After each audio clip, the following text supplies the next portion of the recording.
అమెరికాలో ఘోర ప్రమాదం జరిగింది. గ్వాటెమాలాలో ఈ ప్రమాదం చోటు చేసుకుని బ్రిడ్జ్ పై నుంచి లోయలో పడిపోయింది ఓ బస్సు. సుమారుగా ఆ సమయంలో బస్సులో 75 మంది ఉన్నారు. ఇప్పటికే 55 మంది మరణించినట్టు తెలుస్తోంది. అక్కడ సహాయక చర్యలు కొనసాగుతున్నాయి. అయితే బస్సు బ్రేకులు ఫెయిల్ అవడమే కారణంగా తెలుస్తోంది. చాలా వేగంగా రోడ్డుపై నుంచి దూసుకొచ్చిన బస్సు బ్రేకులు ఫెయిల్ అవడంతో బ్రిడ్జ్ పై నుంచి లోయలో పడిపోయింది.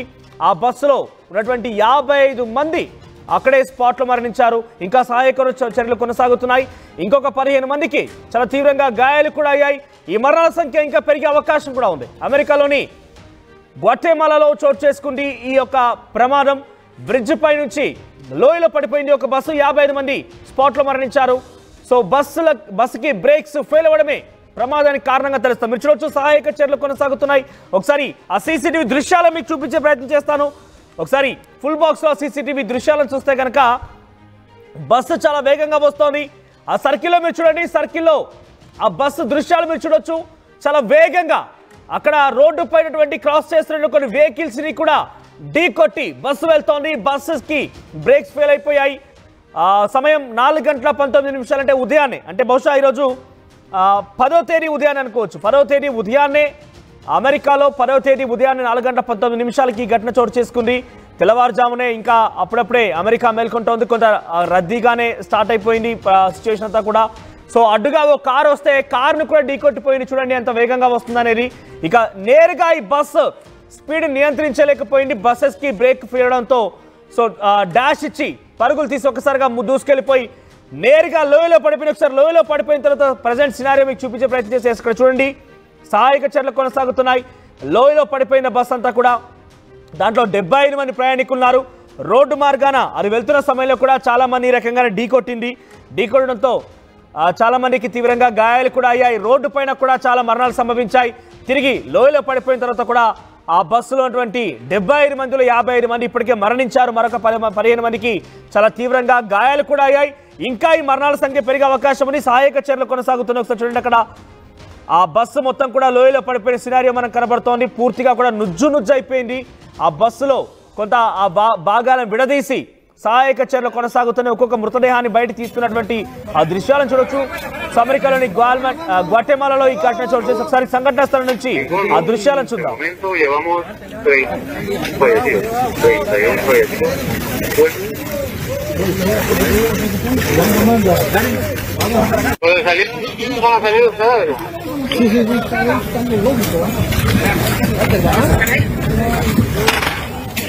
Control de algo son.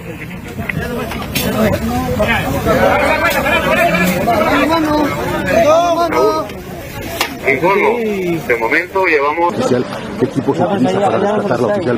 Se utiliza equipo hidráulico denominado quejada de la vida, lo cual nos hace cortar y expander el metal, lo que nos hace una vía pues permeable para poder entrar e ingresar al automotor y de esta manera pues hacer un espacio. Muchas gracias oficial Leandro, que fue el oficial. ¿Qué equipo se utiliza para rescatar la oficial? Se utiliza. అమెరికాలోని గ్వాటెమాలాలో ఘోర ప్రమాదం చోటు చేసుకుంది. Bridge పై నుంచి లోయలో పడిపోయింది bus. Road పైన చాలా వేగంగా వస్తోంది. అయితే బ్రేక్ ఫెయిల్ అవడమే కారణంగా తెలిసింది. రోడ్డు పైన వచ్చినటువంటి సమయంలో అడ్డు వచ్చిన ప్రతి వెహికల్ని కూడా ఢీకొట్టుతూ వెళ్ళింది. సో ఆ సమయంలో బస్సులో 75 మంది ఉన్నారు. బ్రేక్స్ ఫెయిల్ అవడంతో చాలా స్పీడ్లో ఉంటే బస్సు కాస్త కంట్రోల్లోకి రాలేదు. ఆ వేగాన్ని అలాగే కొనసాగిస్తూ ఒక బ్రిడ్జ్ దగ్గరికి వెళ్ళిపోయింది. దీంతో ఆ బస్సు కంట్రోల్ కాకపోవడంతో లోయలో పడిపోయింది. ఆ సమయంలో 55 మంది స్పాట్లో మరణించారు. మరొక 15 మందికి చాలా తీవ్రంగా గాయాలు కూడా అయ్యాయి. ఈ మరణాల సంఖ్య ఇంకా పెరిగే అవకాశం ఉంది. లోయలో పడినటువంటి బస్సు పూర్తిగా కూడా నుజ్జు అయిపోయింది. ఆ ముందు భాగం పూర్తిగా కూడా నుజ్జు అయిపోవడంతో ఇంకా బస్సు మొత్తం కూడా పూర్తిగా దగ్గరకు వచ్చేసింది. బస్సు చాలా వేగంగా వచ్చి ఆ స్పీడ్ని కంట్రోల్ చేయలేక లోయలో పడిపోవడంతో చాలా దగ్గరికి వచ్చేసింది. బస్సు అంతా కూడా పూర్తిగా నుజ్జు అయిపోయింది. ఆ బస్సు యొక్క భాగాల మొత్తం కూడా విడదీసి సహాయక చర్యలు కొనసాగిస్తున్నారు. ఆ మృతదేహాలను వెలికి తీసేటువంటి దృశ్యాలు మనం చూడొచ్చు. టీవీ స్క్రీన్ పైన మృతదేహాలను వెలికి తీస్తున్నారు అక్కడ సహాయక సిబ్బంది. ఇంకా మరణాలు పెరిగే అవకాశం ఉన్నట్టు తెలుస్తోంది. Un espacio. Muchas gracias oficial Leandro, que fue el oficial. ¿Qué equipo se utiliza para rescatar la oficial?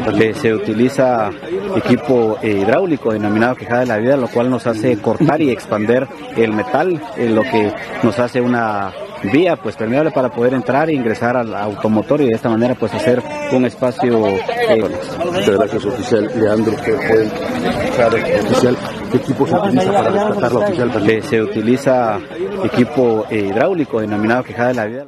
RTV app వార్తల్ని